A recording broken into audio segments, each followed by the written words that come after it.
Je suis ravie de vous accueillir à Jean-Blou. Je m'appelle Aurore Degré, je suis la vice-doyenne à l'enseignement de la faculté.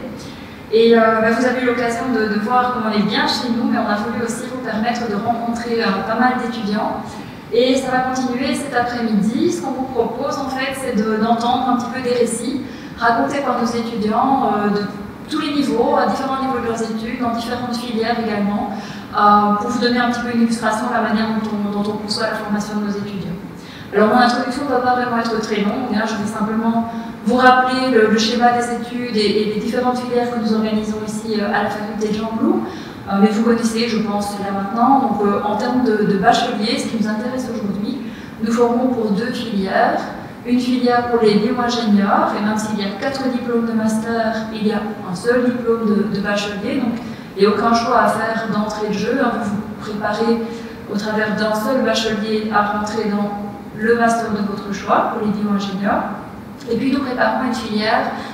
d'architecte paysagiste. Donc là, il y a un diplôme de bachelier suivi d'un diplôme de master pour la formation en architecte paysagiste qui est co-organisée avec nos collègues de l'ULB et de la Haute École Charlemagne. Par ailleurs, nous avons d'autres masters qui sont des masters dits orphelins. Le mot n'est peut-être pas extrêmement bien choisi, mais en tout cas, qui sont des masters qui sont proposés à des étudiants venant de différents horizons. Nous avons le master en agroécologie, le master MICA, le management de l'innovation dans la conception des aliments. Ces masters, en fait, rassemblent du coup des personnes qui viennent de différents horizons. Donc il n'y a pas que des agronomes à Jean-Blou, hein, c'est l'ancienne image de la faculté, mais il y a un public de plus en plus diversifié, de plus en plus multiculturel et pour vous donner simplement un chiffre, on a des étudiants qui viennent de 40 pays différents pour le moment sur le campus. Donc voilà, c'est une grande famille dans un petit campus, mais qui a des attaches un petit peu partout dans le monde. Alors, je vais très rapidement brosser le profil de l'étudiant, de l'étudiante futur bio-ingénieur, et puis de l'architecte paysagiste, et vous expliquer un petit peu comment se passe la formation sur les aspects plus actifs. Alors l'étudiant, l'étudiante bio-ingénieur, évidemment, quelqu'un qui est interpellé par tout ce qu'on entend, les défis de la société, et qui a envie de prendre une part active dans la mise en œuvre de solutions. Je pense que c'est vraiment comme ça qu'on peut le définir, et avec une vue particulière sur le monde vivant. Le bio-ingénieur, c'est quelqu'un qui va avoir une facilité avec les sciences exactes, les mathématiques, la physique, la chimie, mais aussi la biologie, la description du vivant, et de toutes les interconnexions que l'on a dans le vivant au niveau des écosystèmes, parce que c'est en comprenant et en connaissant bien ces différents systèmes que l'on peut arriver à proposer des solutions qui mettent en œuvre finalement la connaissance de la nature pour, que sais-je moi, identifier des nouvelles voies de valorisation des aliments, trouver des nouvelles voies de formation des carburants qui ne soient pas une consommation supplémentaire de la superficie des sols, enfin, avoir vraiment la possibilité de jongler avec des connaissances assez interconnectées en lien avec le vivant et qui résolvent des problèmes concrets de la société. Évidemment, ce sont des ingénieurs, donc ça veut dire que l'esprit critique, l'esprit d'entreprendre, l'esprit de gestion de projet, de mise en œuvre de projet, d'être au contact de toute une série d'autres professions, ce sont aussi des compétences qu'on doit développer chez nos étudiants, et donc c'est bien d'avoir cette sensibilité-là. Et il faut aussi avoir en tête que l'on sera amené dans la carrière professionnelle à prendre des responsabilités, à gérer des équipes, à prendre des décisions. Et si ça vous parle, et si ça vous appelle, peut-être que vous êtes un futur ou une future bio-ingénieur. En termes de prérequis matière, dès lors que vous avez terminé vos secondaires dans une filière générale, avec un volume de sciences et de mathématiques correct, je dirais, on parle de 6 heures de mathématiques comme étant le niveau idéal, je vais dire, pour entamer les études, eh bien vous savez les outils nécessaires pour démarrer. Sachez que nous visons à former nos bio-ingénieurs également aux langues étrangères et que donc tout le bagage que vous aurez déjà acquis par rapport à ça, ce sera aussi un petit plus, même si on recommence à zéro et on vous met par niveau au niveau de la formation, depuis la Bac 1 jusqu'à la Master 2. Alors le schéma des études de bio-ingénieur, il est affiché au-dessus de moi. Chacune de ces 5 petites boules que vous voyez représente une année d'études. Et vous voyez par le code couleur que progressivement, on va vous amener de plus en plus vers des cours qui sont pratiques, des cours qui sont au choix, des cours qui vous amènent à identifier votre futur projet professionnel et à le faire mûrir. Vous aurez dès la première année déjà un projet en question d'actualité en environnement qui va vous être présenté dans un instant par Valentine. Et puis, vous aurez en bachelier et en master des stages qui vont vous mettre au contact de l'entreprise. Ces 2 stages, ils sont obligatoires. Donc vous avez vraiment une obligation de sortir de votre zone de confort, d'aller dans le monde de l'entreprise ou de l'associatif, ça, pas de problème, mais d'aller chercher de l'expérience à l'extérieur avant de revenir dans nos murs pour faire mûrir votre projet.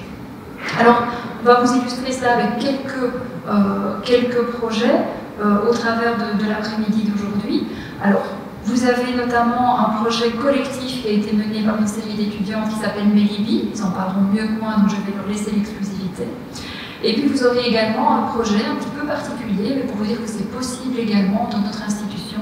d'un étudiant entrepreneur qui développe sa propre activité en proposant du kombucha. Il s'agit de Tom et d'Harold qui forment une équipe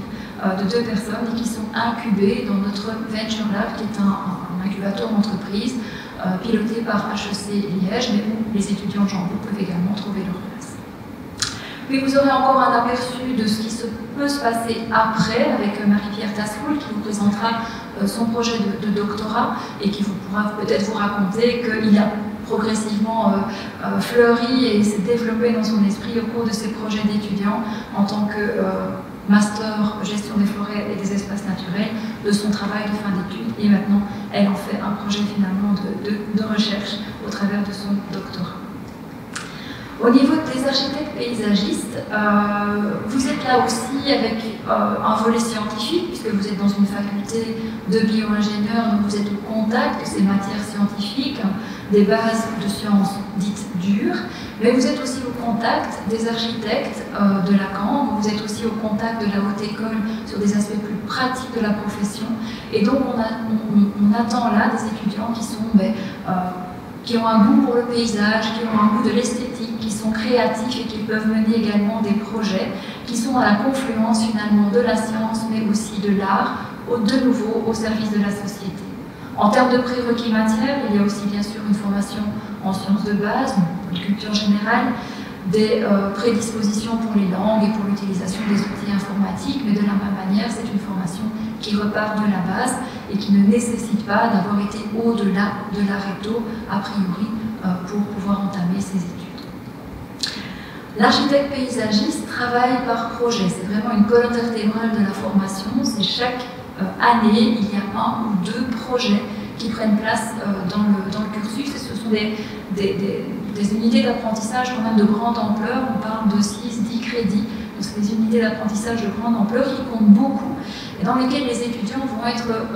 mis en abîme dans différentes thématiques qui vont se complexifier progressivement au fur et à mesure de leur parcours. Depuis le projet de Bac 1, on va leur apprendre à décortiquer finalement un paysage, à identifier les choses, progressivement jusqu'à des projets de Master 2 où ils vont créer un projet complètement de A à Z,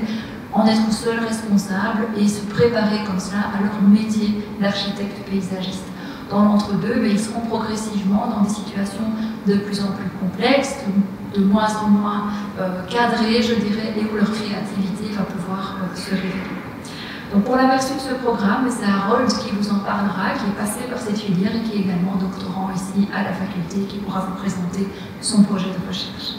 Voilà, vous allez donc avoir l'occasion de rencontrer pas mal de nos jeunes en cours d'études ou bien déjà doctorants,